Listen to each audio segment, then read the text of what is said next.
Welcome back to the Real Shareholders Podcast, the podcast where we discuss with the people who decide the politics, policies, lives, future, and society. You, the Real Shareholders. My name is Weyinmi. I am one of three of your hosts today. By my left, for the first time ever, is Ubong. And by my right, far right, is Malachi. We did a bit of a switch. And as usual, we are not seated alone today.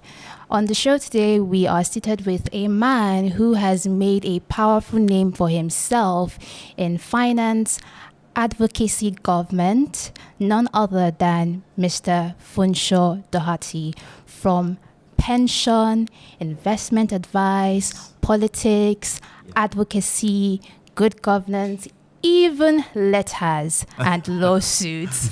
Today on the show is Mr. Funso Doherty. Welcome to the show, sir. Hey, thank you. Thank you very much. It's a pleasure to be here. Thank you so much for coming on the show. Thank you for having me. Okay, so let's get right into it. Mm-hmm. I did a little bit of digging. Okay. He said, okay. And you were the head boy. And you were also like the perfect student, awards here and there, went on to become the ABC club leader, a typical academic guy. You look like one of those guys that I must carry first in school.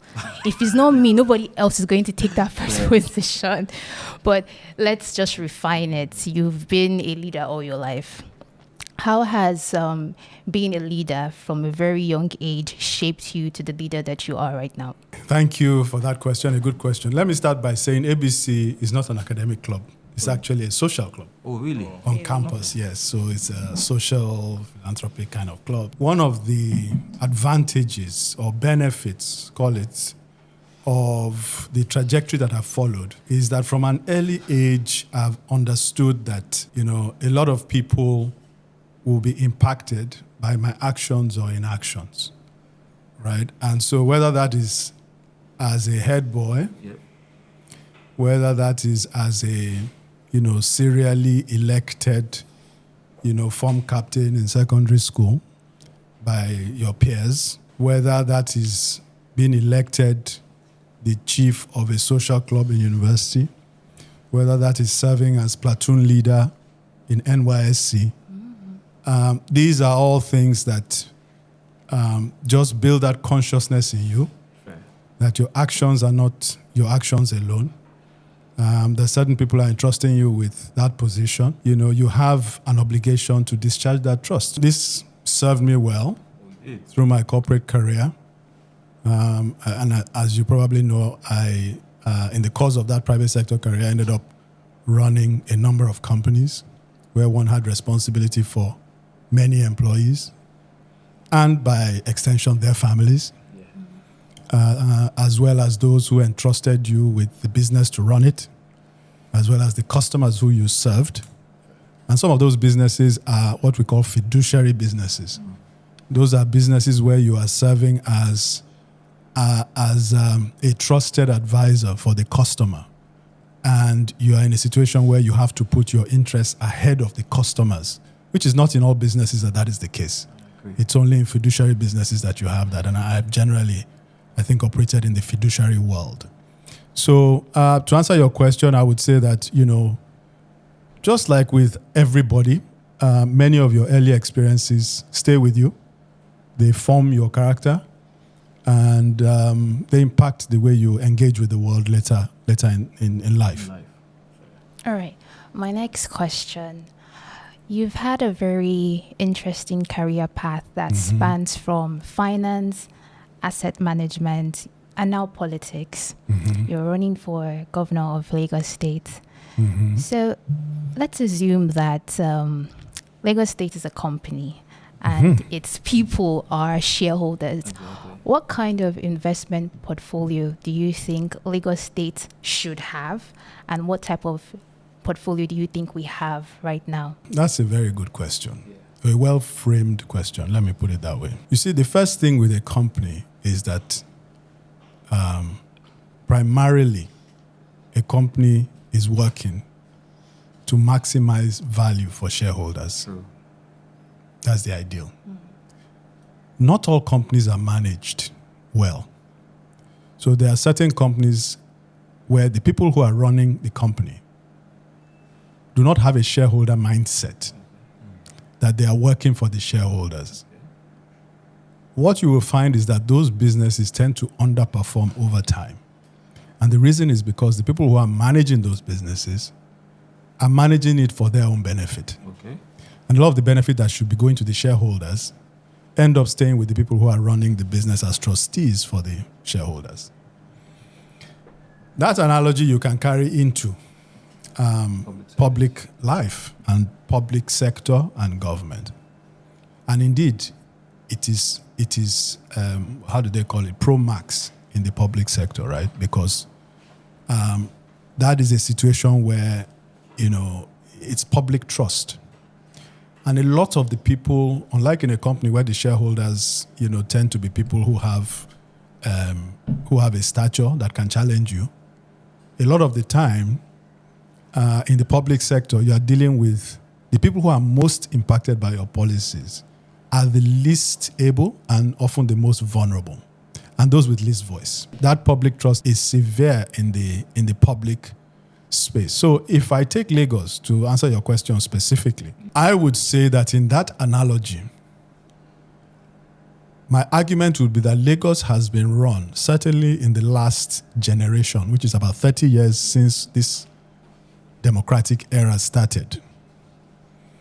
Lagos has been run not with a primary shareholder mindset, in the sense that what has been paramount, in my view, in the minds of those who have controlled the government, has not been the welfare and the security of the average person, the common man. And this idea of doing the greatest good for the greatest number, I think is not something that has been a philosophy that has been followed. I think there have been attempts to do things in Lagos that sometimes appear significant, sometimes the noise around it is more than the significance, but there have been attempts to do things. But when you ask yourself, at the end of the day, when you think about the massive resources that have been deployed over the years, and then you contrast it in Lagos, by the way, and Lagos has the most resources by far of any state in this federation, and then you contrast it with the quality of life of the people, which is the primary purpose of governance. It tells you that the resources, the commonwealth, the resources of the state have not been well governed, well deployed, whether by reason of capacity or by reason of intention. They've not been deployed for the benefit of the people. We don't see those benefits. Because at the end of the day, if you cannot point to those benefits in a city like Lagos, in education that people receive, in healthcare that people have access to, in their transportation options, in their housing options, in their access to water, in their access to power, in the way in which government engages with them,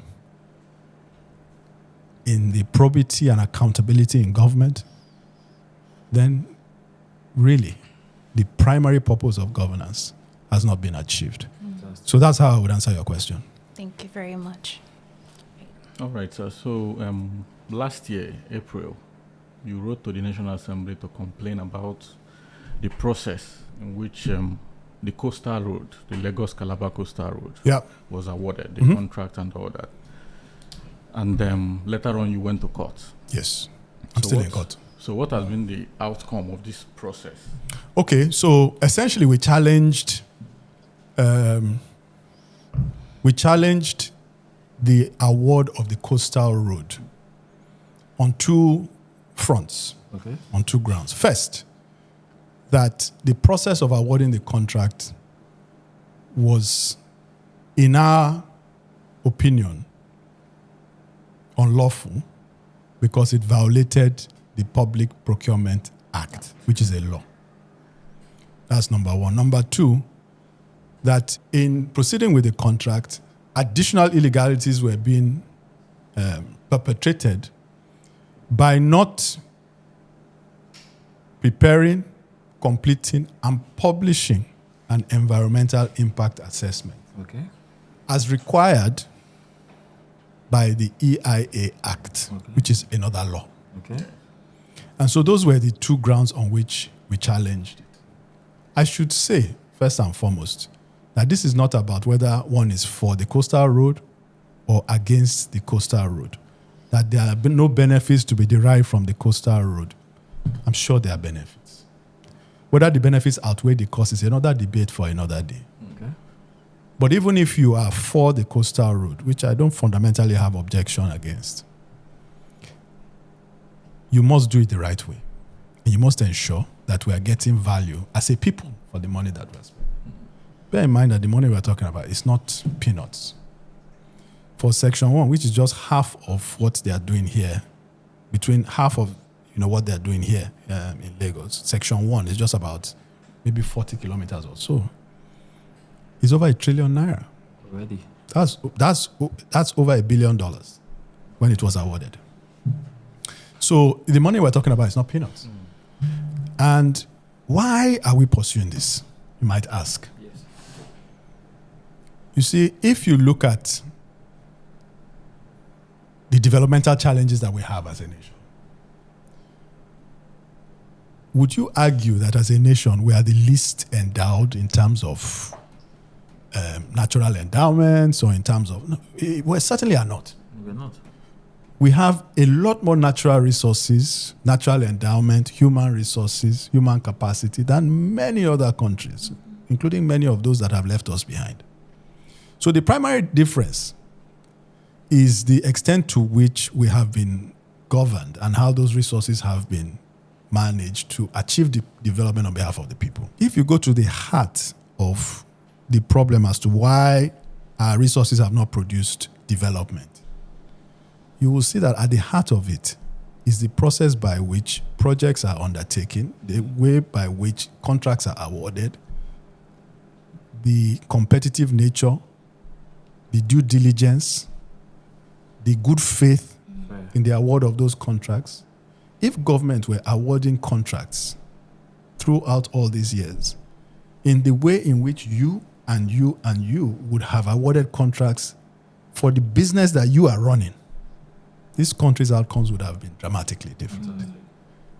And so this is the primary purpose for us challenging this thing, because we believe that, look, it's not often that you see a very large project like this, that a lot of the facts are in the public domain.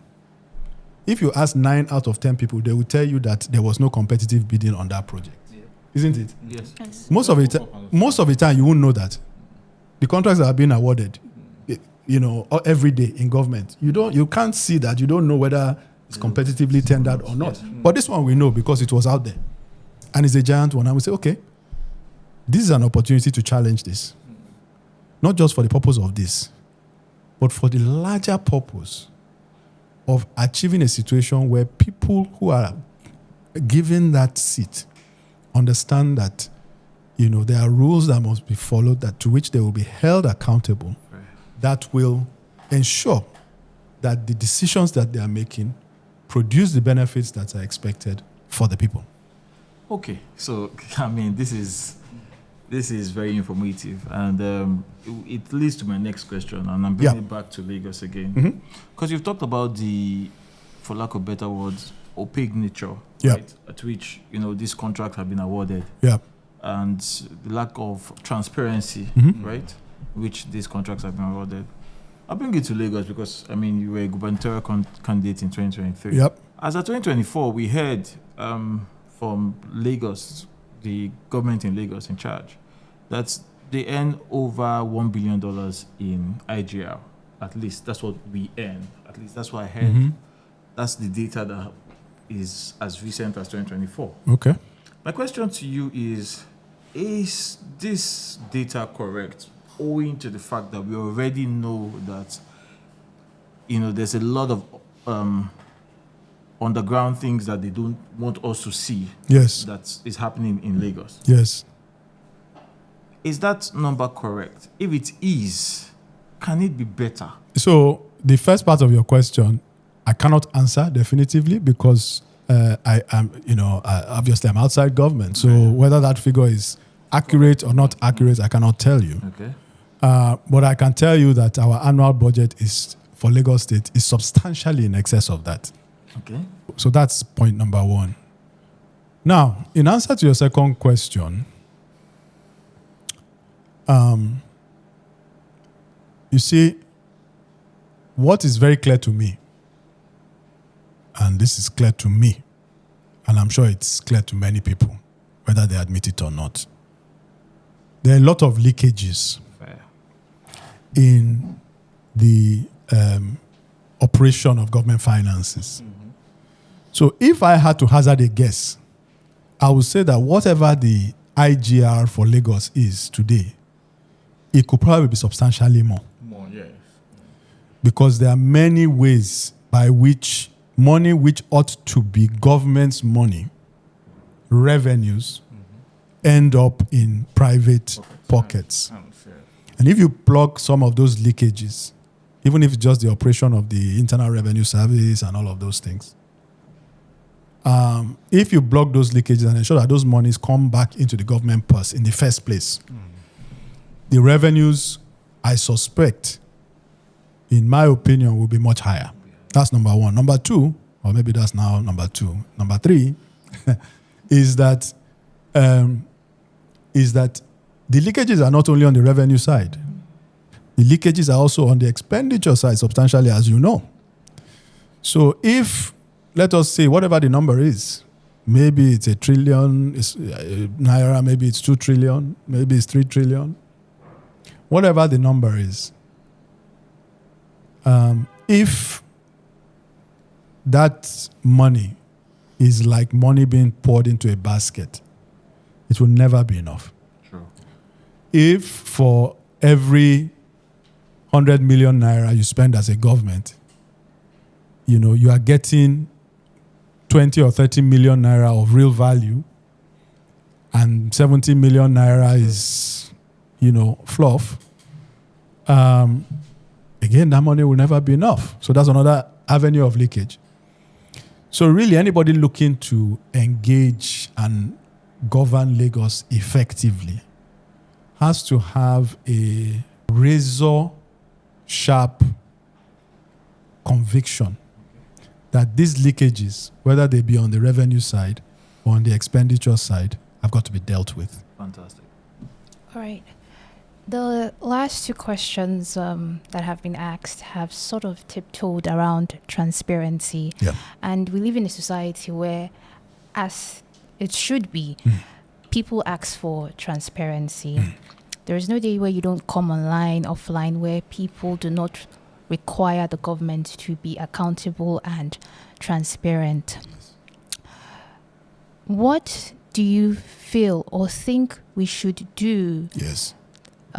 Systems set in place and safeguard to make sure that the people can see Yes. all of these revenues and all those numbers. How do you think we can get the people into the system so that they can see what their money is being used for here in Lagos or even in Nigeria in general? So, a couple of things. First of all, there are some things that are already in place. Okay. So one of the things, because if you look at a lot of the state governments have borrowed money from international institutions, and one of the requirements of those entities is that they adhere to certain reporting requirements. So there are some monthly reports or quarterly reports that come out that show this is government's budget, this is what it's spent, and so on, at a high level at least. And if you look at some of the work that's been done by a number of interested parties in the public space, including myself, part of what we've done is to take some of that data and then challenge the government on it, right? And you may remember when we did some in the past, There was one that went very viral about, the monies that were spent on air fresheners and so on and so forth. You may have remembered that. So part of that is based on some of this information. But also, by the way, I should say, again, this is something that people don't know. There is a law in Lagos State called the Public Procurement Law. There is a law. Yeah, there's actually a law. And that law requires that significant public sector contracts be published on something called a procurement journal. Monthly? So I don't know if it's monthly or whatever. It just says it should be published. Okay. So part of the information that we got to challenge some of the things that government was doing was from The journal. But now if you go, you won't see it there anymore. They scrapped it. Oh, because you challenged You won't see it there. I mean, you won't see it there. I can't tell you it's because we challenged it. All I know now is that when you go there, you won't see it again. You will not see it there again. Right? So these are things that, as with many things in Nigeria, it's not a complete absence of laws or rules or regulations. Yeah, that's true though. It's the ones that people choose to follow and the ones that people choose not to follow. And it's for us to continue to challenge government and hold them accountable, I would say, just in sort of closing on this point, because, on this point we can talk for a very long I time. don't mind talking forever. You see, on this point, part of the issue is that because, when something has been dysfunctional and has been dysfunctional for so long, people are desensitized to it, right? So it's like, yeah, but, we all know that. What else is new about that, right? You know what I mean? Yeah. So it's like, unfortunately, in a state like Lagos, since 1999, we've been governed by essentially one political group, whether it's, AC, whether it's AD, whatever you want to call it, they were at the time. There's one political bloc that's ruled Lagos. So, and Yoruba people have a saying, there's a saying that we have that, if a woman does not marry two husbands, She won't know. She won't know which one is good. You know what I mean? So there's a little bit of that, right? If you don't know what, look, there are people who are 30 years old today who all they've known is this dysfunction? Is this Functionality. present thing. You know what I mean? And so, if you don't know what good governance should be giving you, or if you don't know what it is possible to get from good governance, you may not have that disequilibrium, that discomfort that comes of knowing that, hey, I should have this, or I should have this, or I should have that. You know what I mean? Yes. And then you push for it. But if you've not seen it, you've not experienced it, it seems like a faraway concept that is alien to you, and it's not something that is not worth pursuing because it's like a wishful thinking. Yes. You see what I mean? I get Yeah. it. But it's not that far. It's not that far away. You see, part of the advantage that we have in Lagos is that where we are is where very many states are trying to get to. That's where we are starting from. You see what I mean? Because Lagos has been a commercial center for centuries. Yes. Before Nigeria came into being, Lagos has been a successful commercial city, trading with the world, exporting, importing. People were building fortunes, right, in this activity. Yeah. Do you see what I mean? I get it. And that's why Lagos has always been sort of an attractive place to settlers, and we have a cosmopolitan city, right? If you went to many states, one of the first things you'll be hearing is that they are working hard on attracting people to come and invest, to come and start businesses, to come and, right? Yeah. Which is not the case here. Which is not the case here. Which is something that you are handed on a platter here, right? Together with the associated tax revenues and so on associated with that activity. Yeah.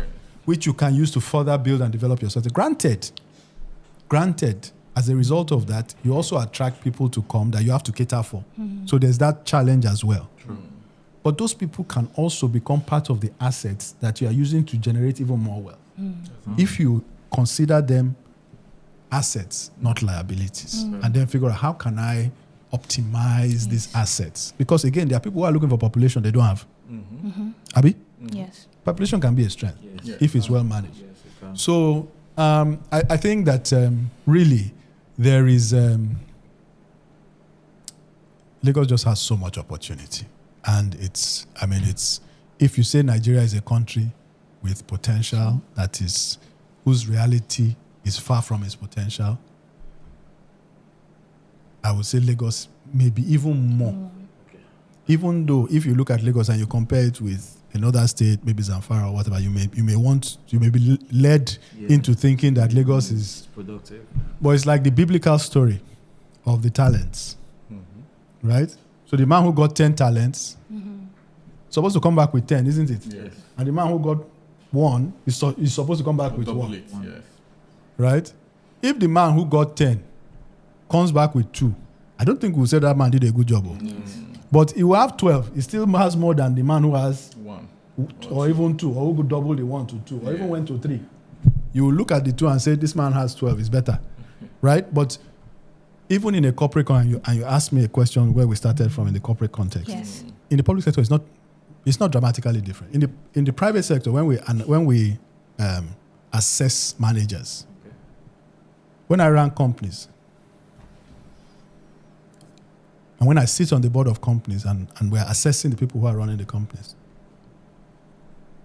it's not so much,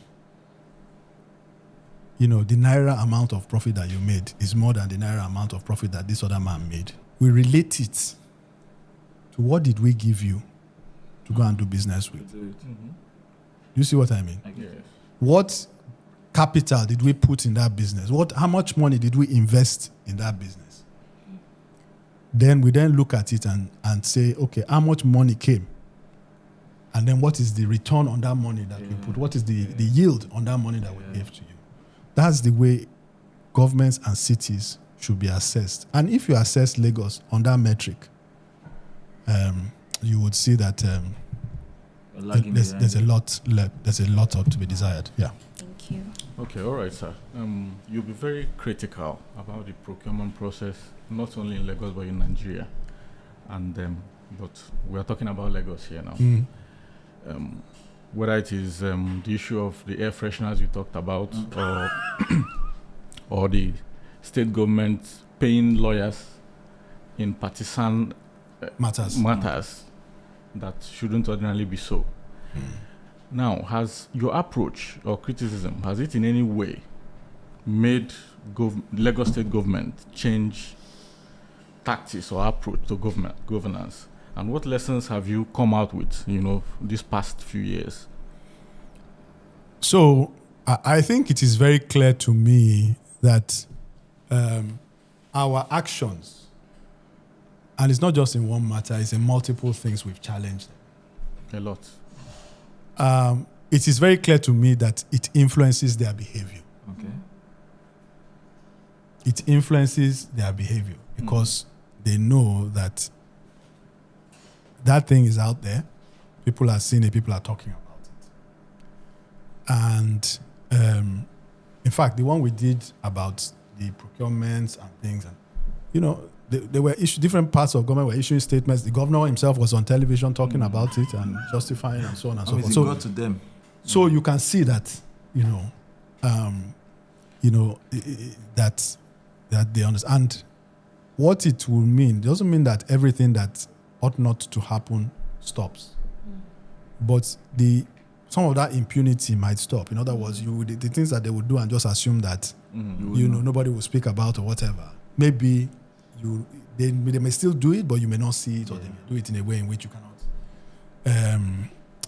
cannot see it. So I think it is clear that it does. Okay. So we should always hold people accountable. And I think that should be true of every government. Even if a government is working well and it is acting in good faith, it should still be held accountable. There should still be an opposition that is challenging it and so on and so on. Yeah. And if I eventually become the governor of this state, I expect that people will also hold me accountable. I expect that people will ask me questions that I will be able to I would have to answer, right? Yeah. So that is a normal thing. And I think that to the extent that that is becoming a part of our national discourse, is becoming a part, because part of what you have also, and one of the things that we've tried to do is not to be, because a lot of the time when politicians engage government, they do it in a very combative, kind of bombastic kind of way that loses the message. But they think that, sorry to interject, but they think that way is the only way that government listens. Yes, if you are hard at them, then they would. So it may be that government will listen, but if what you are saying is factual, if it is backed by data or whatever, then, I mean, like the thing we put out we're not shouting. We just put it out. And we put the information and we said, this is where you can go and look at it. Right? Granted, you won't always have that ability, right? Because, you may not always have that information. But it still doesn't solve the problem if you just make wild allegations and you're shouting. Because people will just say it's political. You see what I mean? It's like a political attack or whatever. You know what I mean? And so it loses a bit of its bite, right? So it's not either like this or like this. You have to take different approaches at different times, and different things call for different approaches, right? So that we must continue to do. And but at the end of the day, the approach that I have taken is not just to complain. So I'm active in the political space. Okay. As you can see, I am in partisan politics. I am contending for office. I'm doing shows like this. You're welcome. So it's not about, talk and not doing. You have to both talk and you have to do. Yes. Do you see what I mean? So it is in the combination of both that you can be effective. And you don't cede the political space to them. At least the approach that I have taken is not to cede the political space and stand on the outside and just be talking. No. You have to contend also in the political space. Because, again, it's not that we have had a shortage of activists. Yeah. True. You know what I mean? True. We've had activists We have a lot. going back to the 60s. We've had in fact, we had activists before. In fact, before Nigeria came to be, we had activists, right? People were, challenging, even the monarchies that existed before colonialism came, challenging the colonials, and so on and so on. So we have activists. And by the way, one thing you have to know is that the incumbents, they want to keep you in the activist space. Because they understand activists. Yes. And they understand that people will view activists as activists. Do you see what I mean? Back and don't bite. Yeah, that, what they're doing is valuable, but they're activists. Yeah. Yes. You know what I mean? In other words, they're not a real threat for power. I agree. They are something that gives discomfort to the people in the seat, but they are not a real threat Yes. to power. And they ultimately, is an indirect means of bringing change. But the real way to bring change and development is for the people who are in the seat to be of a character and of a capacity that can bring that change. Let me relate this to one other thing. Since you said I can talk, Abby. No, please. That's why it's a podcast. There's nobody stopping you. Please go ahead. I can sing. You can sing. Now we'll empty this studio very quickly if I start singing. So let me relate it to one other thing. Yes, please. So one of the things that people have said is that, if the challenge is so tough in the political sphere, why don't you seek an appointive office? Okay. right? Serve. Get appointed, serve. You're appointed as a minister or whatever it is, head of an agency, a significant agency, and you contribute that way. And I would say it's not as if those opportunities have not come. Okay. But I have a couple of convictions around this. One is that the way true and lasting change and development will come is not through appointive office, but through elective offices. Because the appointive offices serve at the pleasure of the elective offices. Yeah, true talk. If you go back and you look at our history, you'll find that there's no administration that you want to point to, almost none that you point to, that you cannot pick out 1, 2, 3 very good people. Technocrats who are put in certain positions, who are working very hard. They are working even harder than they ever work in the private sector when they go into public sector. They are in the money office from morning till night. Right? One, how much ground are they able to cover? If they cover ground, how sustainable can that ground be? Because whatever they are doing is in the context of the elective office that appointed them. Within it. Their ability to bring institutional change is very limited. So for me, I was very clear when I made the transition from private sector into public sector that it's not appointive office, it is elective office. Yes, it's a battle. We'll fight it for years. There's no guarantee of success. But that is where the change and the difference is to be made. And that's what brought me into this game. Otherwise, I would have stayed happy in my private sector. But that is where the change can and will be made. So that for me is critical. Whenever, and by the way, this is not to suggest that this is not to demean or diminish people who are serving in appointive offices. True. Because that's like a different ministry. If you want to put it in sort of biblical terms, it's a different ministry, and there's people that's job for somebody to do. Yeah, someone must do it. And those things are valuable and they should be done, right? But you have to know what you are about. You have to know where you want to make a difference, right. And you have to commit to it and do it diligently. I will also add, so that people know, because I know and I know people know, that that is one of the ways in which politicians neutralize opposition. Okay. By calling them to serve. Yes. There's nothing they won't tell you. Or to eat. There's nothing they won't tell you. Even if they know that you are not, if they know that you are not the one that will be swayed by money, they will couch it in patriotic terms. Yes. You see what I mean? That, yes, it's for the nation, Government it's of for unity. this thing, it's and that, and so on and so forth, right? And so come. But they are trying to neutralize an opposition force. So my own answer is, you're right, but there are many people. In fact, I remember a conversation I had. I said to the person, this thing you are talking to me about that I should consider, I'm not going to take it. But I know before this week runs out, there will be 10 people. There could be 10 people lined up that they are not incompetent, they are competent. They're good enough that will take the job. True. Right? Or that would, go down this path with you. But that's not my own path. Had I walked down that path, I would not be in a position to be having this conversation with you today. And I believe that the people of Lagos would have been cheated of something. And I don't think that that's okay. All right. So, that's been very deep. Let me just deviate a little into politics. Yeah. A lot has happened within,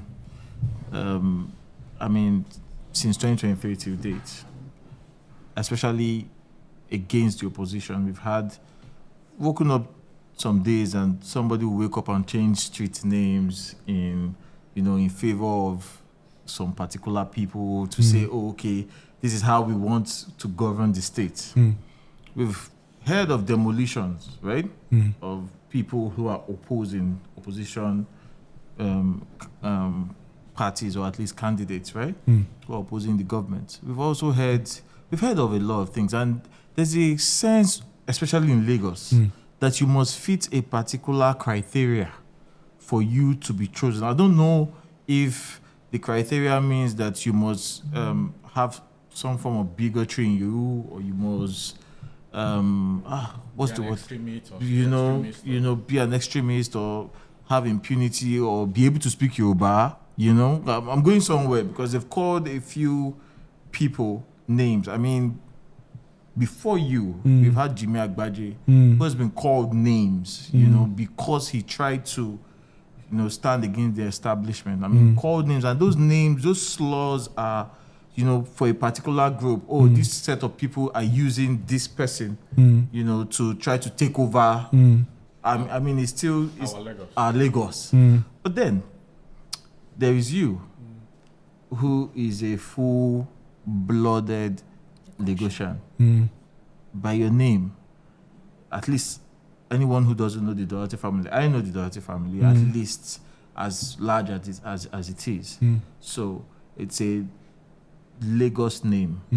Do you think, that's my question now, you fit that criteria? You can speak Yoruba. I'm sure you can speak Yoruba. Yes, Benny. Exactly. Benny. So you can, Benny. Exactly. You can switch Yoruba, the interview to Yoruba. Exactly. We should switch to Yoruba, Abi. Well, okay. Anyway, at least you can speak Yoruba. So, yes.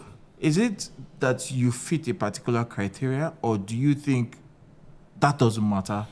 You think that it is about competence for you? You see, I think that I'll say a few things. Yeah, please. First is that politicians in our climb, when push comes to shove, what happens is that they use whatever they feel can work to their advantage. So if they feel at that point in time it is going down the ethnic route that will advance their cause, they will do it. Okay. If they feel that it is a religious path they should go down, when they've looked at this strategically, they've sort of read the tea leaves, you see that kind of activity. And I should say that this is not something that is new. When you go back and you look at the politics of the 50s, the 60s, you see it. It's not something that is new, and it has stayed. Right? So do I think we'll wake up tomorrow and it will go away? Right? I don't think so. Just because of human nature. But having said that, do I think it is an insurmountable problem? I don't. Because at the end of the day, what I believe strongly is that there's an electorate. It is the electorate that elects the office holders. Yeah. At the end of the day, the office holder must be somebody who has galvanized a sufficient support from the electorate to deliver them that victory. You cannot become a governor if people don't vote for you. You can say, do people rig? Do they rig? Do they not rig? Yes. I'm sure a lot of people would say otherwise. So I was very careful in my words. Okay. It's not that people cannot manipulate results or whatever. But in truth, even those that manipulate, some people voted for them. True. You understand? True. They may have manipulated the number. And usually when you go and look at it, you will see that what happens usually is that the manipulation is of a certain, maybe like 2 or 3 local governments in a state that is where they go and do the real work. Yes, you see what I mean? Yes, I get and then you see that it's those two or three local governments will be the last to be announced for the results to come. So when they've seen what needs to be done, then in that place they go and do it. You see what I mean? What I want to say, which I think is an important point to take away, is that activity can only operate within certain boundaries. You see what I mean? If 90% of the people vote for you and 10% vote for me, it's going to be very hard for me to change that election in my favor. Even in Nigeria of today. Do you understand? I agree with you. But if 55 vote for you, 45% vote for me, and what we are dragging is 10%, it's easier for me To upturn it. to, right? Do you see what I mean? True. Many would argue with you that, look, if you go and look at the election that brought Buhari into power, remember that was an election that went against an incumbent. Yes. Many people believe, and there's evidence that a lot of money was spent in that election to preserve the incumbency because they had the power of incumbency. It's not as if that wasn't done. But there was a strong move in a different direction. Do you remember when Jega was in the national? Do you remember? Yeah, I do. Somebody sat on the floor in that room to say that, this I and can't that. forget him. God's Day. I can't forget. If you like, he could have sat on the ceiling. It would not have changed anything. Because of It was a move. there was a move that was difficult to overwhelm. Right? So it is unfair and unfortunate that good candidates can only prevail in such a situation. It should be the case that even if it's 51 that I get, I should be declared the winner. You see what I mean? But our processes are what they are. We continue to fight for the electoral reform. We continue to do what we as candidates must do in terms of protecting our vote and so on and so forth. But will we get rid of it completely? No. But I can tell you today that you have a strong candidate, that's a popular candidate, that the people align behind strongly, not wishy-washy. That candidate will prevail. Right. Okay. Thank you very much, sir. So my next question, Nigerians love to call for balance in everything. They request that their leaders come with some level of balance, but we don't tend to see that, where a leader will say one thing and do another, and it just spirals into something else. With your experience as a leader in the private and now public sector, how have you been able to strike balance? How have you been able to inspire people, challenge the norm, and still be honest without the brutality? Because I believe that you can be honest without being brutal. It's like there's like a question behind the question that you're asking. But it's not just leadership that is about balance. Life is about balance. People who succeed in life are balanced. Right? If you go and look at the most successful people, if you go and look at your class, my class, any class, the most successful people, and look at where they are today. Yeah. The most successful are not people that got first class. Is it? No. Who were reading all the time. Right?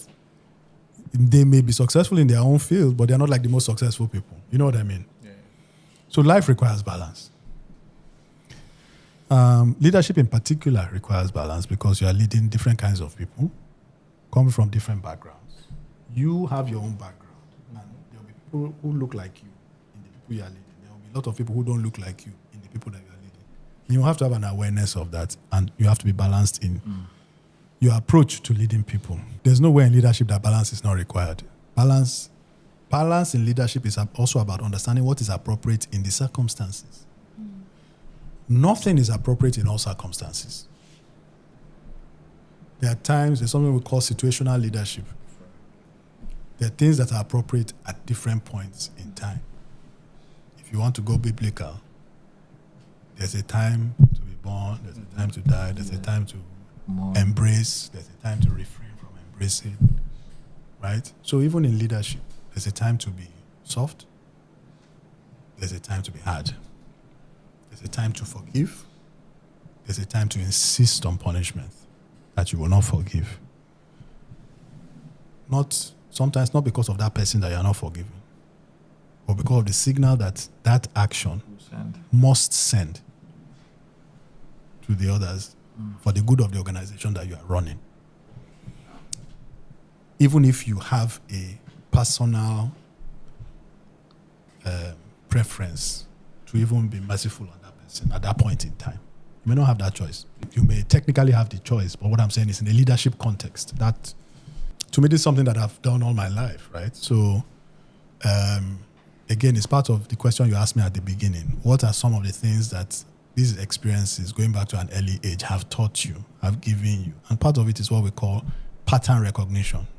So you recognize patterns, you recognize things that as they are occurring, you understand? So you're not learning things newly every day, right? Somebody who has run organizations with hundreds of people, right?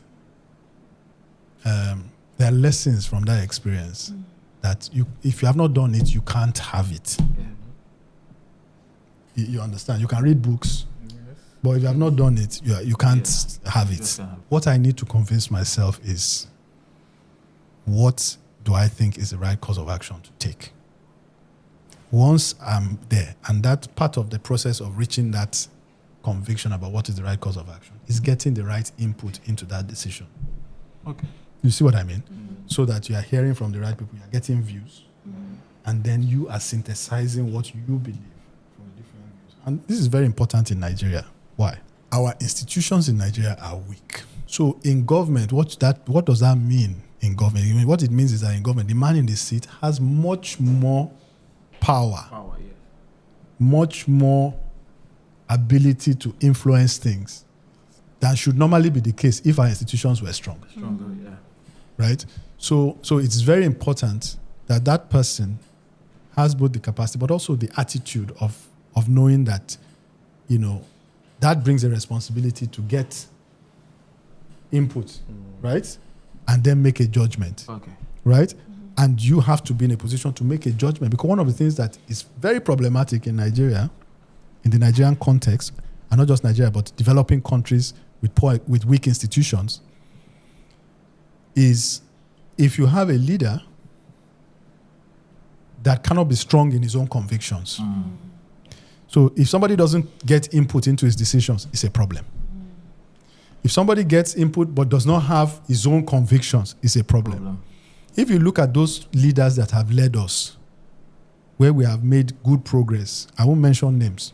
We have ideas. Go ahead. If you look at those leaders, and in particular, I'm thinking about one who has led us, and he has led us multiple times. And each time he has led us, even though I can point to many flaws in him as a person. Character flaws. But one thing you can say about that individual, he's intelligent. He has a wide world view. He has people around him. But he also has a strong sense of, when he has made a judgment, he has a strong mind. Because you will hear from many people when you're in a position of government. So that is all about balance. Yeah, I get it. That is all about balance. And that's how you achieve balance as a leader and become effective at the end. Okay, so I'll get back into politics. Before now, at least when I knew you, sir. Yes, sir. You were in the ADC. Yes. There is talk presently about a coalition. And right now, as it is, except you have a new information that you can break on this podcast, which I would not mind. Right now, you are in the PDP, at least to the best of my knowledge. I am certainly in the PDP. All right. Now, it's a two-faced question. Do you feel some kind of way that I was in the ADCO, just doing my thing and trying to make, break barriers and make a change. And all of a sudden, because I moved to the PDP, the coalition now decides that we have seen the party. The beautiful bride. The beautiful bride. Malachi, thank you. And then they say it is the ADC they want to go into. Doesn't that bother you? That's the first question. Second question is, if that coalition happens, because we've heard of names like Rauf Aregbesola, everybody's coming in, at least in the Southwest and in Lagos. Are you going to join that coalition? And in what capacity would you be open to if the opportunity presents itself? Are we looking governorship? I know you may not want to spill it now, but let's just ask the questions while we have the opportunity and while we have you on the table. So those are the two questions. Okay, good question. Yeah. And I will answer them to the best of my ability, to the extent that I have answers to them. as I sit here today. And if you can break news, well, yeah. If I have news to break, I'll break it. I don't think I have news to break. Right. But so here's what I would say. Yes, sir. My decision to go into the PDP was not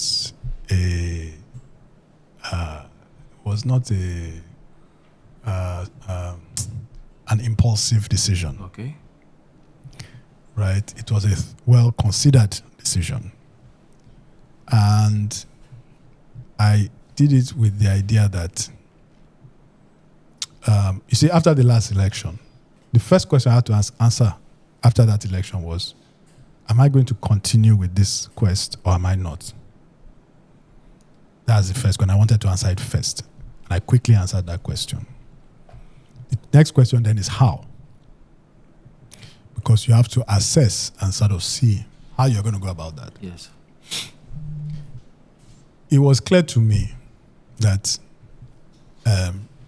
you needed a party with a more substantial structure. Fair. In order to mount a credible challenge. Because not just must you mount a credible challenge, you must have the structure to support that challenge. And people must believe that the structure you have can deliver victory. Even if they love you, but they think the structure that you have cannot deliver victory, they will struggle to support you. Sure. So this is what led me to that decision. And when you look at the structures and the parties in place today, whatever you may say, it is very difficult to point to a party other than the ruling party that has the structure that a PDP has. Even if you look at historically what it's played, the structure on the ground in every state, in every local government. If you look at the people that are elected on that platform, who are in government today, whether in the National Assembly, whether in the state executive. Now, so that's one. Two, when you look globally, you will find that, what we operate here is something called a first past the post political system. I don't know if you've... Please break that down. Let me break it down. Please break it that down. Which one is first past the post? Okay, so you have some systems which are called proportional representation systems. Yes. And then you have some systems which are called first past the post system. I'll explain the difference. First past the post means that you go for an election. There are 5 of you contesting a situation, a particular destiny. Only one person is going to succeed. The person who has the most votes. Even if he has 35% of the vote and the rest share and nobody else got 35. The person that got 35 goes. That's why you do an election in a state and all the 40 state House of Assembly members will come from one party. Okay.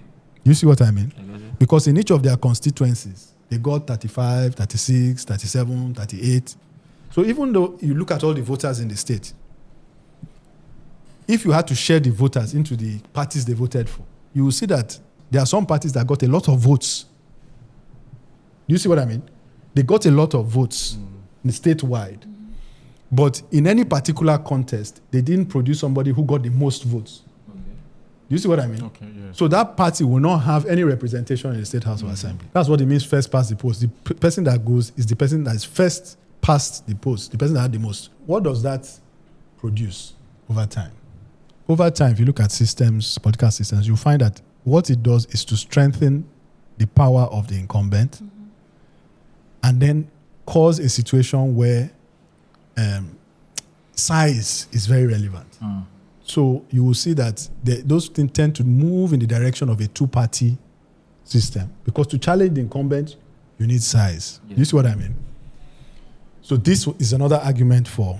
Now, do I feel somehow about ADC and all of that? Let me bring it back to say that, first of all, even though there's a lot of talk about coalition. Yes, I will. The truth of the matter is, it is still a party, the ADC. There's no merger going on there. Yeah. People are just joining ADC. Yeah. Sure, you know. Yes. So it's a party. Yeah. You might call it a coalition, but it's a party. What is the reason why it's being called a coalition? Because some people have decided they are going to come inside. Yeah. And because with some people feel that these people are of significance, does it mean that they represent everybody else? No. Does it mean that there are no significant groups that are outside of these people that have chosen to come into ADC? Does it mean that? No. So, but would you say, would you say that PDP presently, as fractured as it is, because it's even, I still have some questions on that, but Yes. I just wanted to cut what you're saying. yes. With the fracture that PDP has, Yes. do you then think that that is the right platform? Okay, so what As against fracture? what the So ADC hold is on. producing. So you are then ask yourself, what fracture does PDP have? Because if you look at it, of all the opposition parties, apart from the very small opposition parties, PDP is not factionalized though. PDP is not factionalized. We have one executive committee, NEC. We have one national working committee, not two. Do you understand? There's no way you say this is a faction of PDP or this is a faction of PDP. The way you have faction in Labour Party, they say Abure faction and this faction. We don't have it in PDP. Okay. There was a time there was contention about who should be the national secretary. Yeah. Sam Daddy and the other guy. Yeah. We have moved beyond that issue. We have. We have moved beyond that issue. Samayawo is in the seat. Okay. Our convention has been scheduled for November 15th. So what you have to understand is that there's a noise that is being made. And you have to ask yourself, what is this noise? Why is it being made? Do you understand? Okay. Part of it is that the incumbent ruling party understands that they have to try and portray PDP as a weak party because PDP is their strongest opposition. Oh, this is. Do you understand? PDP is their strongest. They must ensure that they try and cut the leg of PDP, Okay. portray PDP as a weak entity that is this, is that. Because if PDP stands, that is the biggest opposition to them in terms of the structure that is on ground today, the people in offices today. Okay. Do you see what I mean? And whether you like it or not, there is a power of incumbency. Do you see what I mean? Where is the incumbency in the coalition? Today. Right? Okay. So it is prospective. Right? And even there are challenges. There are court situations that are going on. People internally are challenging whether there's the existing chairman or not the existing chairman. So let's not look at it as if this is one wonderful thing and so on and so forth. There's always a tendency to follow the next big thing that is announced, right? Okay. But you have to give it time to see where things end up. One thing you also have to know is that anything that rises in a day can fall in a day. Okay. Anything that rises in a day can fall in a day. So let's not go beyond or get beyond ourselves. Let's also not fall for this rhetoric of, PDP is weak, PDP is disintegrated. It is not. But they want it to appear as if it is, so that PDP will not be seen as an option. But whether they like it or not, and I'm telling you this here, now you're looking into my I mean. whether you like it or not, Okay. election is in 18 months. Yes. When that election comes, the ruling party will be the ruling party. PDP will be a big force in that election, whether you like it or you don't like it. I'm telling you that today. I mean, I'm telling you that today. that is news to me. It's going to be. It is news. It's going to be. Okay. The only question is, will there be another group that is also significant? But that group will rise and PDP will disappear. Forget it. Okay. It's not going to happen. It's just not going to happen. All right. Thank you so much, sir. My next question would be leaning towards pension. Yeah. As recent as yesterday, Yes, sir. there is an uproar in Lagos State where Lagosians are protesting due to unpaid entitlements of their pension. We've seen situations where after retirement, people do expect some level of pension and they end up becoming, for lack of better words, destitute. How would you restructure the pension framework in Lagos, and dare I say Nigeria at large, in a way that it is both sustainable and humane?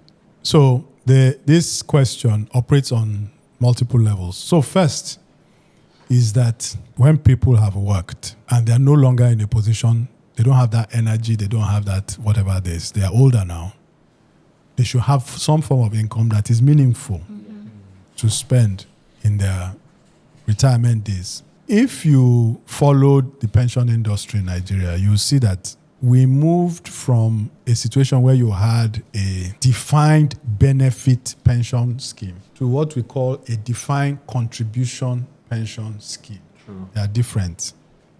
Defined benefit is under the old system that was practiced, where after a certain number of years, you are entitled to certain amount as pension and so on and so forth. And the money is not put anywhere. But government will just give you a letter that says that this is your entitlement. After you retire, when it's time to pay you, if there's money in government cupboard and the person in the seat is so minded, they will pay it. If that is not the case, you may not get pension for 3, 4, 5, 6 months. Some people, years, right? That's when you used to hear people dying on pension queues and so on and so forth. So the defined contribution scheme, which came with pension reform in 2004, was to say, okay, this system is not working. Let's put a different system in place where as people are working, the money will be put aside. They will contribute some, government will contribute some, we'll put it in the hands of a private sector organization. So that by the time that person retires, it is whatever in that account will be available to pay their pension. There will be no come this month, come next month kind of story. So some of what you see in terms of what we see today, there are still some people who are... Because that's a related question. Yes, there are still some people who are under the old system. Under the old system. You see what I mean? 2004. Yeah, because no, it could even be federal workers. Okay. 2004 is 20 years ago. Yes. So somebody who retired at the age of 55, right? Maybe 75 today, collecting pension. Do you see what I mean? Under the old system. You see what I mean? So there are some of those. But there are also some people under the new system who are collecting monies, but those monies are now small. You ask the question, why is the money small? Why is the money small? Good. Thank you very much for that question. It comes back to bad leadership and bad governance. Part of what secures the standard of living of your people is the value of your currency and inflation. Yeah. If you mismanage your currency, if you mismanage the economy, if your exchange rate goes from 300 to 1,500 in a space of 1 year, is going to impoverish a lot of people. Not just pensioners, workers. You know, there are a lot of workers that are poorer today, substantially than they were 3 years ago. True. Just in terms of what they can afford and so on, right? Yes. Granted, some of those problems, it's not like they started 2 years ago, but, this is when the sort of day of reckoning came. And part of what led to this is the fact that some of the excesses when central bank was printing money, that many of you may have heard about, yes. Ways and means. People who are not technical now, even everybody understands what ways and means is. Because it concerns everybody. Because it concerns everybody. So what happens when you do that is you destroy the currency. And once you destroy the currency, who bears the burden? The average person on the street, the common man. Now, this is an important point because it relates to something you asked me earlier on. You see, the people who are doing this work, who are in government, who are given this responsibility, who we must put the responsibility of destroying the currency at their footsteps. Abi? Yeah. Do you think they are badly affected by this thing? No. By the devaluation. Yeah. Do you think many of them are badly affected by it? No, The top decision makers. No, they're not. Why?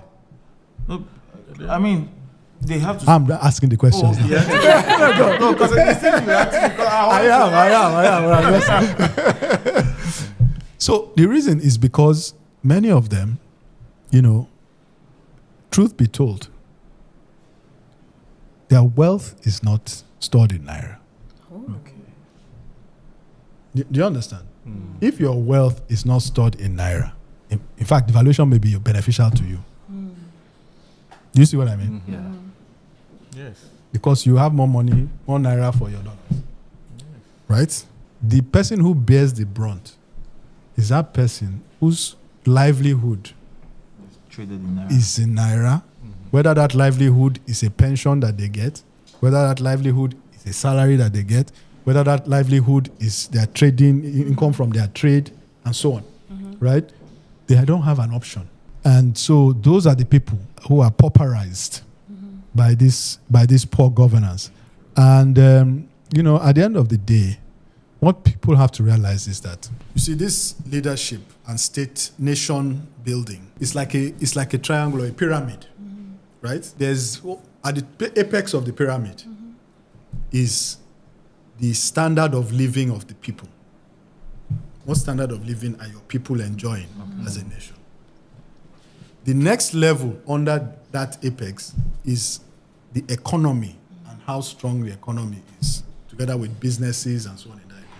What is at the base of the pyramid on which everything rests, both the economy, the standard of living, and your plan. What is at the base of the economy of the pyramid is leadership and governance. If you have good governance, within a few years, even if your economy is weak, it will become strong. Yeah. If you had bad governance, within a few years, even if your economy is strong, it will become weak. You see what I mean? Yeah. So governance is the base. It produces the economics, which then produces the standard of living of your people. They're taking us to school. That's so it But now they have told us that there is ongoing reforms and we should endure. He's laughing. Anyway. Wait, but okay, Malachi, go ahead. Okay. Malachi, go ahead with your question. I think after you. Recently, Lagos State held a local government elections. And I think the only opposition that won was one PDP guy in Yaba that won the councillorship. And the next morning, PDP. he somersaulted back to the APC. He ran away.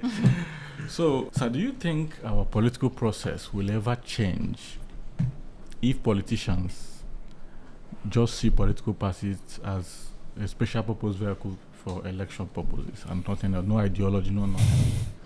Let me just say that where we want to be is a situation where we have political parties that have ideologies that people gather around. That's where we would like to be. As a people, as a nation, as a political class. But we're not there. And we cannot wish ourselves there overnight. Will we ever get there? I believe that we will. But like every other thing, those things, they don't produce themselves. It is leaders that produce those things. If you see a country where things are working, it's because at some point, some leaders occupied certain positions and pushed to get things to a point where it became difficult to reverse them. You see what I mean? Yeah. And that, I believe, is eminently possible in Nigeria. I believe it is very possible. As a practical matter, the approach that I think should be taken to the question that you're asking is that people must be very conscious in the electoral processes that we have about people and candidates, and must give them equivalent or more importance than party affiliations. So more to the person involved than to the party. Yes, I mean both count because people have to believe that the party can deliver victory to the but you have to be very concerned about the individual. You have to be, because those are the people that will bring, is what they carry into that seat that you are going to see. You see what I mean? It's not the party because of what this question you have asked. We know it's not going to be the party. The party will do its bit and will have, but there's not that strong ideology that you say this state, for example, was governed by this party. So they produce this, and that because that's what's in their manifesto. Do you see what I mean? Typically it's a question of, in the 8 years that man ran that state, right? We saw what that man did. You see what I mean? Let me give you an example. Please do.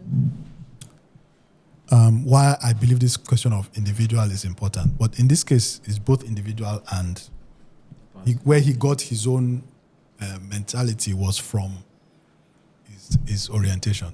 Take Jack Conde. I knew you were going there. I just knew. So you see, so that says something. The fact that you knew where I was going. Yeah. Abi? Yes, no. Because that's where your mind went. Yeah, that's the only place. Think about what somebody achieved in 4 years. Yeah. 4 years old. Abi? Yes. He was there from 79 to 83. 83. And by December, by this, before the end of that year, go and read his inaugural speech. Then read his inaugural speech of his second term. And then look at what was achieved in the 4 years in between. Many may not know that he was working for almost 2 years before he got into the seat, preparing for what he was going to do when he entered that seat. That's what we are doing. Okay. Fantastic. All right, Before you go, I still want to buttress this point. Buttress it. That Go ahead. that Malachi has made, because it's very important. We've had people from PDP, because now you're telling us that come 2027, PDP will be a strong contender. Yeah, you can And bet I would that. like to take your word for it. Yeah. But we've had people, in fact, your last 2023, yes, I know you talk about the person and, the party and all of that. But then we've had in 2023, your last gubernatorial candidate, what's his name? Jandor. Is presently in APC. Mm-hmm. Before him, we had other PDP people in 2019. Jimmy Agbaje, we've had that. Obanikoro, we've had all of that. Mm-hmm. And it just looks like, at least, because we keep trying to push the ceiling and it's not, it's not giving way, people have looked at PDP as a vehicle that just helps APC, make it not be like, say, we no get opposition, but yeah, come. What are you doing differently? No, I don't think that is true. I don't think that is true. And there's a tendency to always, when you're saying things about opposition, to always pick a PDP, because PDP is the opposition. Do you understand? In Lagos. Nice, do you understand? Nice. So it's PDP you will say now. Who will you say? Is it I don't know what the other names are. So it's PDP you will pick now. Okay. That's the name that will come to mind, right? At Because least. that's the opposition, Yes. right? It's one of the oldest parties. Yeah. Yes, and it's ubiquitous, right? It's had history. So that's one. Two is that it's not a new thing that people drift from opposition to ruling party. Yeah. It happens now. Yes. Is it today? Is it today it started? No. Do you usually see people decamping from ruling party to opposition? Usually. No, it's unusual. Usually it's not. You won't see. No, we have. I mean, if they It's want not to, that. It's not that. if they It's want to create an opposition, they will. no, We've what seen I'm it. what I'm saying is that it is not. It's not the norm. It's not the norm. Fair. That's true. That is going against the grain. Yeah. What you typically see Is- is after the elections, people are lying. Yes. Some people are lying. Some Government people are agrees. lying, Exactly. right? And government actively pursues it and tries to get them to come in and all of that stuff. So, will that thing stop tomorrow? It's not going to stop. Okay. But as my own admonition and my own appeal is that because of the antics in the political space, we are making politicians of our electorate. Do you understand? Okay. It's like they are sort of like getting into the politics of it, and therefore, there's a game that they play. They play it on street corners and something. If you go to like some of these, I see it on street corners, for example, in the US. I can't remember the name, but there are 3 cups. There's okay. a ball under one cup, Yeah. right? That is short. And they're just doing like this. They're just doing like this, right? And your eyes are going everywhere, and trying to find the ball. trying to find the ball. But you see, what is the key? The key is to maintain a focus, right? Not just be driven by all the hands and all of that stuff, the movement, right? So in a way, there's a bit of an analogy here, right? Where you're going to see a lot of this kind of activity going on, right? But at the end of the day, what we have to ask is, what do we want? We want good governance. Who do we think is likely to deliver that good governance to Okay. Let us assess the options we are presented with. Who do we believe is likely to deliver that good governance? And let us go that way. You understand? Is there a guarantee that good governance will come? There's no guarantee. Is there a guarantee in life? None. Does it mean you will go and not do anything because there's no guarantee in life? No. But you go with what you believe to be the option that can deliver what you want. And you keep going, and you keep going. You see, in our day-to-day life, we should approach politics the way we approach our day-to-day life. You all are each in your careers. The seat you're occupying in your career today, right? It's not maybe at your first attempt that you got into that seat. Is it? No. Is it? No. I can tell you that many of the things that I did, it's not at my first attempt I did them. But you are here because when you did it the first time, you didn't give up and go somewhere else. Yeah, you keep pushing. Right? You came back. Right? So the same way is the same way we should approach our civic life, our engagement with democracy. Realize that the people who may occupy the offices today may not be disposed to what you are trying to do. If somebody is in a seat and is all about bad governance and is benefiting from that bad governance, what he wants is opposite of what you want. Abi? He's going to resist you. Yeah, True. Vehemently. Correct.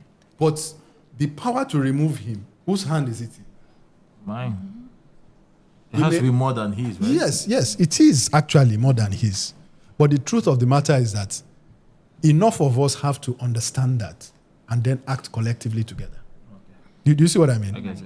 But once we do, that guy's out. Because then we push beyond this, dragging of 10% between ourselves that we talked about, right? To a situation where the people have spoken, and they've spoken decisively. I don't think we should. Yes, are there defections? Yes, there are defections. I'm not going to sit down here and say there are no defections. There are defections now. But there are defections from every party. Yes. Everywhere. Abi? Yeah. Even the people that are coming together now to say that they are a new force, they are defecting from somewhere. Some of them are serial defectors. If we have to define defection, we say just look at that man. That's what defection means. Abi? Yeah. So it's not as if we have to move beyond that and then just say, what is our objective? Our objective is to get to good governance. How do we get there? Who are the people standing before us? Who are we going to go? Because we have to go with somebody. Yeah. Whether we like it or not, in 18 months, candidates are going to presented to us. We are going to end up with one of them. And we'll be stuck with that person for the next 4 years. That's true. That is the reality. Reality. So the question is just, how do we then engage that process to get the outcome we want? Thank you. Okay, so this is my question. Just to take us back a bit to when we were talking about pension. Yes. Because you said something and it brought up a thought in my head. Yeah. Where you talked about, the foundation of everything. Mm-hmm. So a large problem of Nigeria is corruption. Mm-hmm. You could say it's the largest, but it's definitely one of the many problems. And when there is corruption, it is hard for reforms to occur. Yes. How would you suggest we break that chain of political influence, better yet, negative political influence in our mismanagement of funds, be it public, pension, whatever? Because at the end of the day, these funds, right, they will be managed by someone in charge. We just need the right person to manage it. So how do we break that negative political influence? They say that a fish rots from the head. A lot of this corruption thing is about the person in charge, the tone they set, the boundaries they set, and the actions they are prepared to take in enforcement of those boundaries. One of the things you hear a lot is that, it's public sector, that's how it's always been, that's how it's always going to be. You hear that all the time, right? There's nothing could be further from the truth. Because countries that have gone beyond this corruption thing, it's not as if they have 0.0% corruption. But it is very small. And it is not that they know that somebody is corrupt and you'll still be there. They haven't found out yet. The day they find out, that person will not be there, isn't it? Yes. Those countries Do the people have two heads? The human beings that are they from another planet? More relevantly to this point, the Nigerians that live here to go and live there, how do they behave? They'll be some of the most law-abiding people that you see in a system that works, right? Yeah. A lot depends on the tone that is set by the people at the top. By the way, this is not just a feature of the public sector. There's corruption in the private sector. I hope you know. Yes. Massive. I hope you know.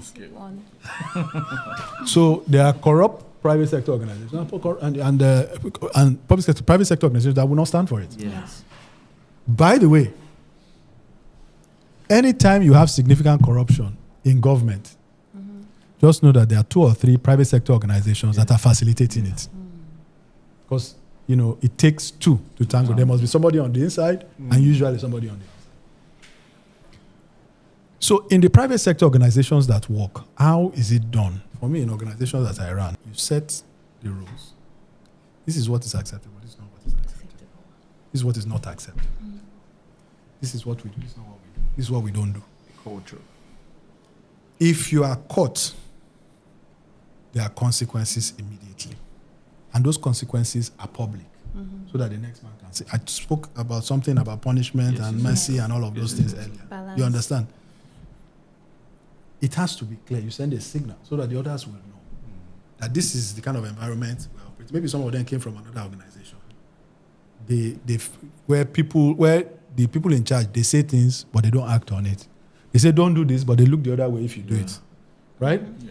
When you do that consequence, people know that you mean what you say. Okay. You understand? Then you have set the tone.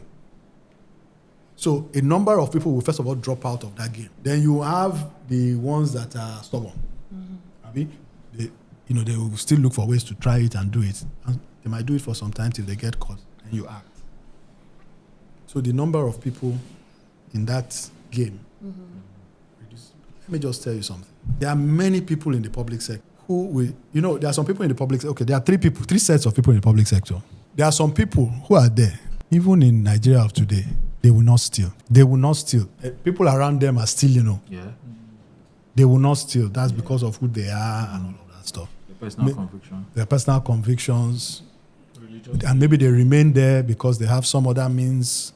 Maybe the family that sustains them or whatever. Do you understand? That's group number 1. Group number 2, anywhere you put them, they will steal. Anywhere you put them, they will steal. Right? Then there's the third who they will go with the flow. Whatever is happening. If we are in an environment where people are stealing, they will steal. If they are in an environment where people are not stealing, they will lay back. They will conform. Yeah. Do you understand? So when you approach an organization or engage an organization or somebody leading the organization, you want to get rid of the people who are going to steal nevertheless. Set the right tone so that the people who are in the middle, those people who go like this or go like this, will know that, okay, we're in an era of obeying the rules. Right? So it's not a situation where, as people may think, there's pervasive lack of morals among everybody. No. You always have these 3 groups. And when you set the tone and you address the truly bad eggs, majority of the organization will fall in line. The last thing I will add is to say, personally, I believe that you have to compensate people well. So that would do with our minimum wage and the way... Yeah, you have to pay people a living wage. You have to pay people a living wage. Part of not paying a living wage, but especially for governments that can afford it, of which I would say Lagos is, the money must come from somewhere. And the place where that money is coming from may not be keen on that money living where it's coming from. Do you see what I mean? I get it. So you have to consciously say, this is a strategic objective of ours to ensure that everybody who is working for Lagos State government earns a decent wage. If they want to be honest, they will live in a house, they will educate their children, they will marry off their children, they will retire, they will own a home, and they will earn a pension in retirement. Do you understand? And once there's that social contract, right, it's a different ballgame, becomes a different ballgame. Yeah. Part of what you have is a situation where people are underpaid, they are knowingly underpaid. And you expect them to be righteous. You are the employee. I am the employer. You are a director or a permanent secretary. Your office is bigger than this house. Right? The money I'm paying you, entry level in the bank, somebody who graduated last year is earning more than you. Right? And then I say, I know I'm underpaying you. You know I'm underpaying you. But papers come across your desk every day. Papers come across your desk every day. People are coming to your desk to offer you things every day. It is unconscionable and it's not fair. It's not fair. So you have to, and the outcome is going to produce, it's not going to surprise anybody. You understand? That's why when that guy does what he does, how can you persecute him? How can you prosecute him? You understand? Because the person is reporting to is probably doing the same thing. Yeah. And the person that one is reporting to is probably doing the same thing. Do you see what I mean? I get you. So at the end of the day, right, this thing is not rocket science. It's actually not rocket science.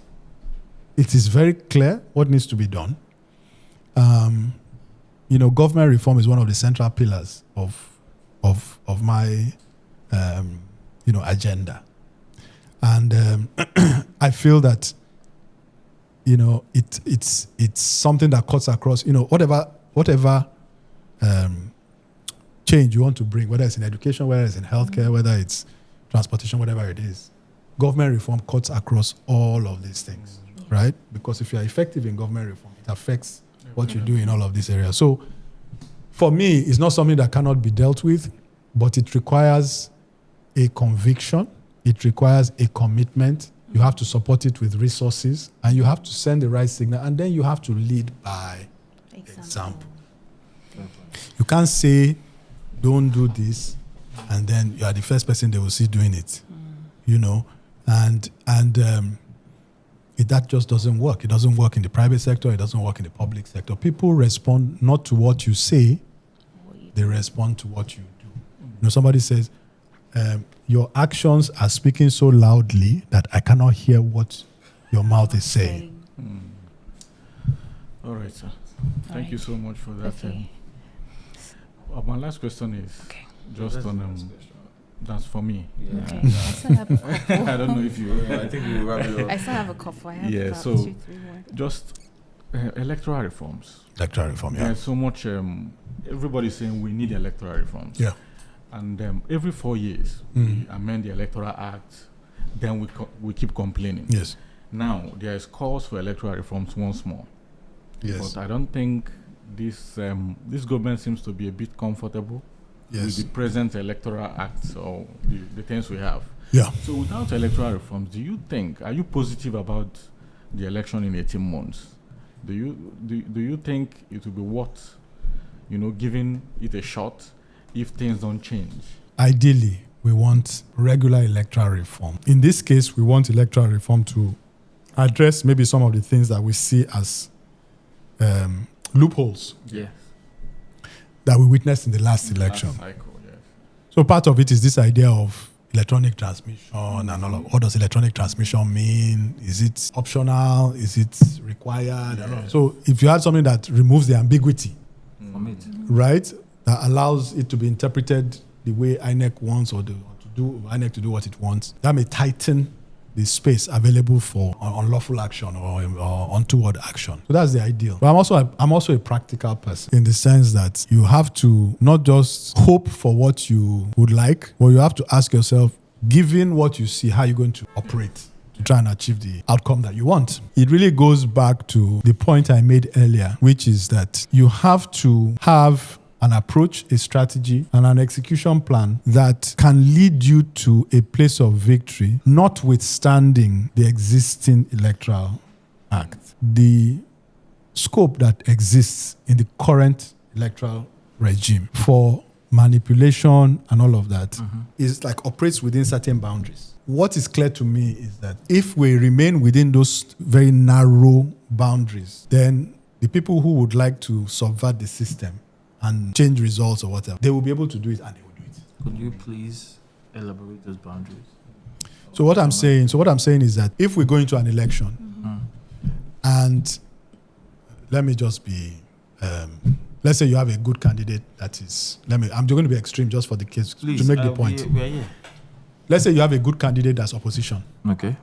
And a bad candidate that is incumbent. So you're trying to get good candidate in opposition in there. Yes. If that election produces a vote where good candidate, before rigging, this is before rigging. Okay. Good candidate got 55% of the vote and bad candidate got 45. You know they are close. Yes.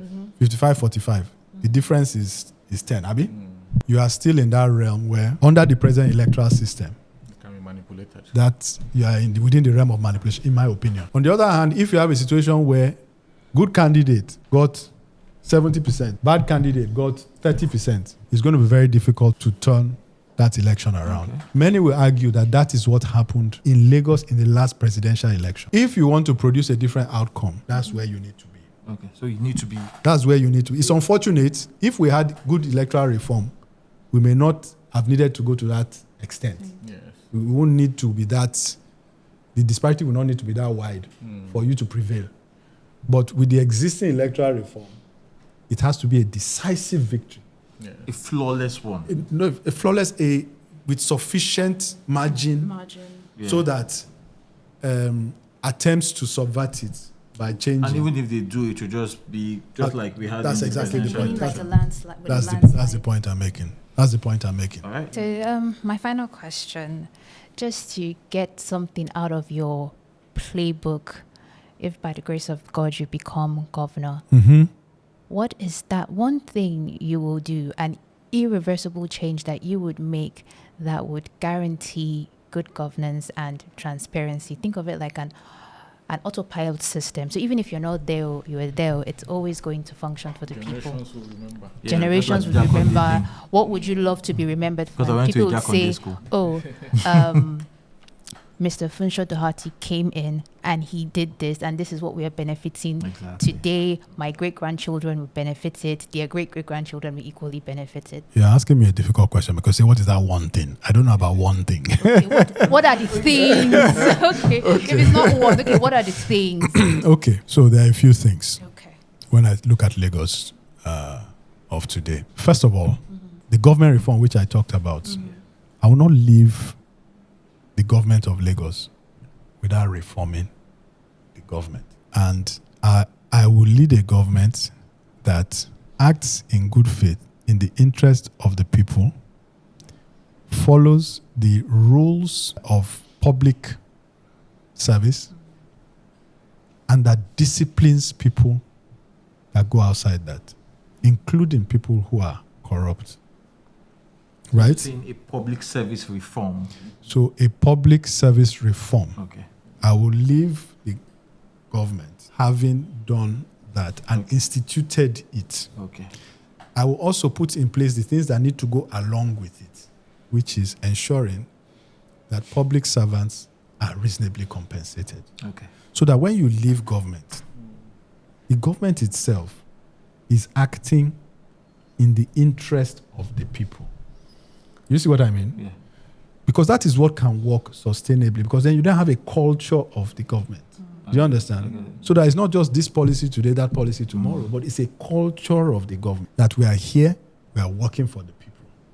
We will be taken care of, but let's work for the people. You understand? That is the first thing. When you bring it down to the level of particular policies, then one of the things that I think has been dramatically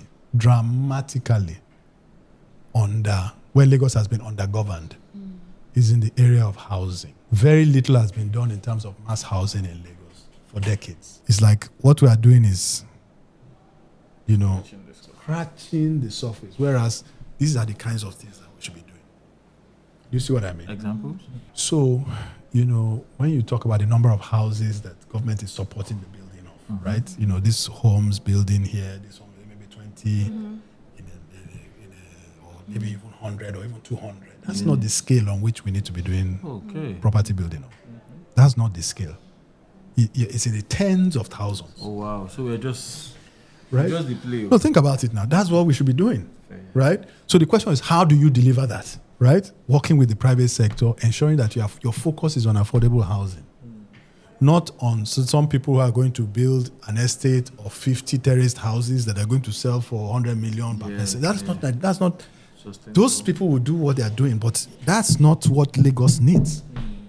What Lagos needs is thousands and thousands and tens of thousands of homes. And government can do a lot to support that activity. The government doesn't put money in its pocket and bring it out. Put it in its pocket and bring out the money, right? Government can act as a guarantor. Government can act as, because it's private sector money. Like even these pensions that we've talked about, these are long-term monies that can fund the development of real estate.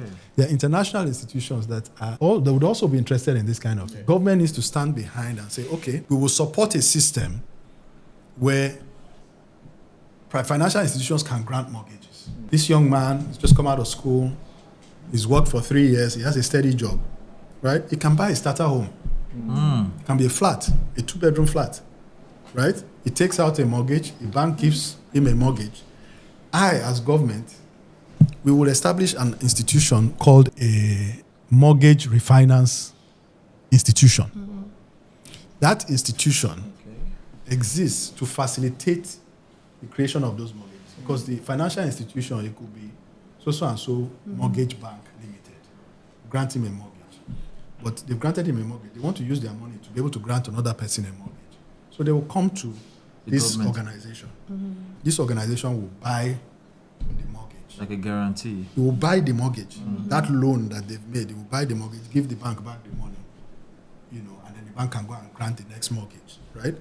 How will this organization be funded? Through government and its guarantee. It can now issue bonds, which things like pension funds can invest in those bonds and bring those monies. Do you see what I mean? So you create a situation where the system is working. Right? And we can do a lot in that area. What are some of the things? Education. We say free education to secondary school level, but we tell them buy these books, bring this one for exam, this one, that one. We don't need to do those things. To me, when we say free education to secondary school, let's do it for the children, because that is what turns liabilities into assets. So you then look at all the people that say that our population is growing. If you don't do that, how will you turn? They will remain liabilities. But once you do that, they become assets. What you will now do is, as part of your secondary education, you will now increase dramatically vocational education, so that in senior secondary, it will become now by choice. Once they've done junior secondary, many people will now go into, I don't know what it is, vocations, welding, carpentry, electrical, and immediately they come out. We need, and machining, all of these things, which will then support industry. And by the way, if we're going big on the housing industry, construction is also another area where vocational you need, right? So it will employ a lot of people if you are doing housing on this scale. So you need to dimension and think things through, right? Just in a way, healthcare, for example, for children, healthcare should be free. Right. Yeah. For children, it should be free. A mother should not sit down at home. She has a 5-year-old. That child has been running a fever for 2 days. She's afraid to go to the hospital because she doesn't know how much they will charge her. She only has 1,000 naira in her pocket. So she's managing. Should I not? Healthcare for children should be free. How much will it be? Transportation for school children going to school should be free. I like that one. Transportation for school children going to school should be free. What you will find is that when you do this, plug the leakages and all of that, the money that we're talking about it's not as if it's not. So if you look at Lagos State budget, the budget for education maybe 6 or 7% of the budget. Yeah. You should double that. Same thing, healthcare. That's what it should be. That all of this will show a government whose priority is the greatest good for the greatest number. Because these monies that are coming from, where they are coming from, that place where they are coming from, most times they are ending up in a few pockets. But this shift that is occurring, you can imagine you are putting money in people's pockets. Think about how much people are spending on school fees. You know how much people are spending on medical bills for their children. Even if a child has to enter a bus to go to school every day, do you know how much that will be? So you are actually putting money in people's pockets by taking some of those burdens away from the most vulnerable. Some people may still choose not to send their children to government, and they still want to go to private, but that's their own choice. Do you see what I mean? Yeah.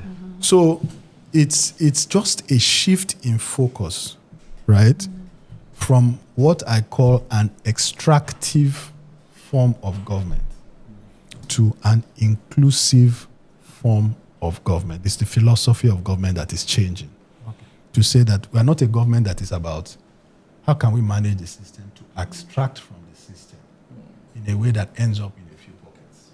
And say no.